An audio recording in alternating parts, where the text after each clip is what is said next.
Nous commencerons par le boycott de Spotify qui est dans la tourmente à cause d'un podcast anti-vax sur sa plateforme. Nous continuerons avec une mauvaise nouvelle puisque pour Sega, les salles d'arcade c'est fini. Ou encore Epic Games qui dévoile son compte-rendu de l'année 2021, vous allez voir il est plutôt positif. Si vous avez aimé ces actualités, n'hésitez bien évidemment pas à vous abonner. Sur ce, je vous dis bonjour à tous et bienvenue dans cette nouvelle revue de presse.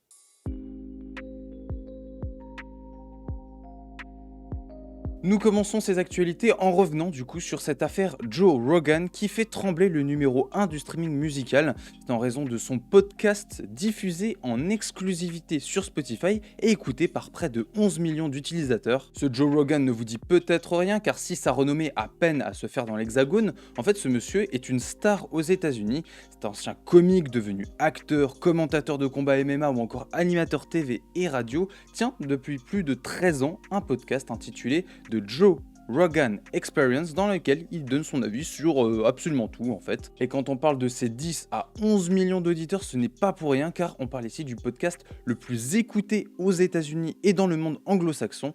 Ce n'est pas sans raison qu'il se murmure que Spotify aurait déboursé plus de 100 millions de dollars pour avoir l'exclusivité du podcast en 2020. Le podcast qui était à la base une sorte de déconnade entre potes, on va dire, et passait à des sujets de plus en plus sérieux, avec de la politique, de l'activisme, de la musique, des ovnis ou encore de la drogue, et forcément, le sujet coronavirus est arrivé sur la table, et Joe Rogan s'est donc librement exprimé sur le sujet. En bref, on lui reproche de faire de la désinformation, et plusieurs scientifiques ont demandé à Spotify de retirer les podcasts de sa plateforme. Par ailleurs, certains musiciens et musiciennes, comme par exemple Neil Young, a menacé de retirer ses contenus sans réaction de la part de Spotify, et c'est finalement attelé. Cette histoire, on peut l'avoir passée depuis plusieurs jours dans les articles, mais si on en parle enfin aujourd'hui, c'est tout simplement parce que Spotify a réagi via Daniel Ek, son PDG, qui a annoncé la mise en place d'une nouvelle politique encadrant les podcasts sur le Covid-19 avec des règles bien spécifiques, désormais consultables par le public. Cette nouvelle règle définit que tous les contenus faisant la promotion d'informations médicales dangereuses, fausses ou trompeuses susceptibles de causer des dommages hors ligne ou de constituer une menace directe pour la santé publique seront tout simplement supprimés. Mais là, il y a un problème. Le problème, c'est que Spotify indique déjà que 20 000 podcasts sur la pandémie ont déjà été retirés de la plateforme ces derniers mois, mais pas ceux de Joe Rogan. Du coup, moi, je comprenais pas pourquoi le titre de l'article, c'est Spotify réagit sans vraiment agir, mais en fait, c'est ça, il te crée une politique qu'il n'applique pas en fait. Enfin, il l'applique mais pas pour le problème, c'est génial. Nous continuons avec un sujet un peu plus léger mais pas forcément ultra positif vu que Sega et les salles d'arcade c'est fini. En effet, après plus d'un demi-siècle dans le secteur, Sega abandonne définitivement l'arcade. En effet, après avoir été l'un des plus grands acteurs de l'arcade dès 1965, c'est déjà le 30 août 2020 que l'emblématique Sega Akihabara Building 2, l'une des plus grandes salles de l'archipel mais aussi du monde, fermait ses portes.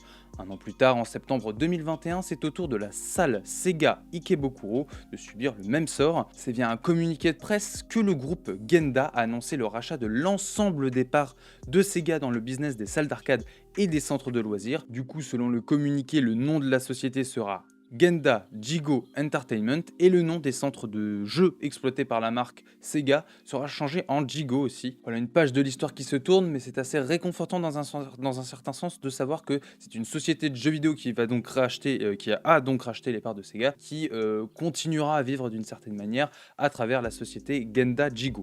Et nous terminons ces actualités sur le bilan d'Epic Games qui a été dévoilé, de quoi se rendre compte que la plateforme a su trouver son public en quelques années, notamment grâce aux jeux gratuits bien sûr. L'Epic Games Store compte désormais 194 millions de joueurs, soit une augmentation de 34 millions par rapport à 2020.